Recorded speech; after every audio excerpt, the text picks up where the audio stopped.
प्रश्न आमचा एकच होता, आम्ही दोघं चर्चेला या ठिकाणी बसलो. त्याला कारणही तसं होतं की उद्या राज्याचे उपमुख्यमंत्री आणि आपले पुणे जिल्ह्याचे पालकमंत्री आपल्या शहरात येत आहे. एक दिवस नाही, 2 दिवस शहरामध्ये. हे तुमच्यापर्यंत पोहोचलं पाहिजे. अरे एकट्या मारुती बापकरांनी ठेका घेतलाय का सगळेच प्रश्न तिथे मांडण्याचा? जबाबदारी तुमची आहे ना. प्रत्येकाने 30 लाख लोकसंख्येचं हे शहर आहे. तुमचे अनेक प्रश्न आहेत ना, घाला ना उद्या घेरा अजितदादांना, मांडा ना प्रश्न.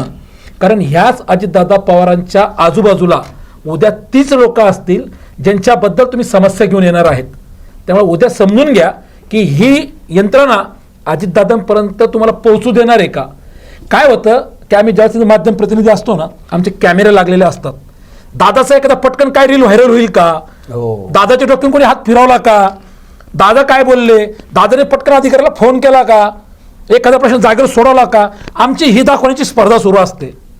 पण एखादा तुमच्या माझ्यासारखा एखादा खरंच समस्या घेऊन आलेला आहे आणि त्याला एखादा पोलीसवाला पुढे येऊ देत नाही, एखादा दादाचा राजकारणी माणूस पुढे येऊ देत नाही, हे दाखवण्यात जात नाही. भापकर साहेब, ही शोकांतिका आहे.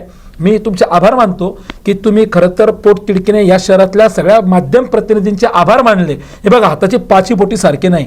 जसं तुमच्यातले बी काही सामाजिक कार्यकर्ते सगळेच पोटतिडकीने कामं करतायत का, तर काही कार्यकर्ते तुमचे बी मिलीभगतवाले आहेत, तसे आमच्यातले बी काही असतील.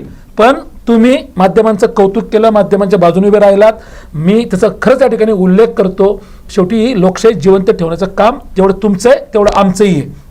आमची तळमळ एकच आहे. महत्त्वाचा मुद्दा तुम्ही या ठिकाणी जो घेतला की 2 ऑक्टोबरपासून त्याच्या आधी जी आपल्याकडे स्वच्छ शहर सुंदर शहर जे काही सप्ताह सुरू आहे, काल आपला आवाजच्या माध्यमातून ज्या पद्धतीने शहरामध्ये गाजावाजा करून स्वच्छतेचे पुरस्कार घेतले आणि स्वतः महानगरपालिकेमध्ये किती अस्वच्छता आहे ते दाखवण्याचं काम आपला आवाजने केलं. प्रेक्षकांनी परत तुम्हाला सांगतोय की तुमच्या भागात आजूबाजूला कुठेही अस्वच्छता असेल, घाणीचं साम्राज्य असेल, त्याचा व्हिडिओ तुम्ही आमच्यापर्यंत पाठवा. त्याची निश्चितच आम्ही दखल घेऊ. तुमच्या समस्या तुमच्या आहेत काही असतील तर उद्या तुम्ही पोटतिडकीने ह्या 2 दिवसात राज्याचे उपमुख्यमंत्री अजितदादा आपल्या शहरात आहेत, त्याचा फायदा करून घ्या. तुम्ही उद्या खूप मोठ्या संख्येने दादांसमोर या, तुमच्या समस्या मांडा, ते सोडवण्याचा त्या ठिकाणी प्रयत्न केला जाईल. माध्यम प्रतिनिधी म्हणून आम्ही स्वतः त्या ठिकाणी हजर राहू. तुमच्याही समस्या काय आहेत ते समजून घेण्याचा आमचा प्रयत्न राहील.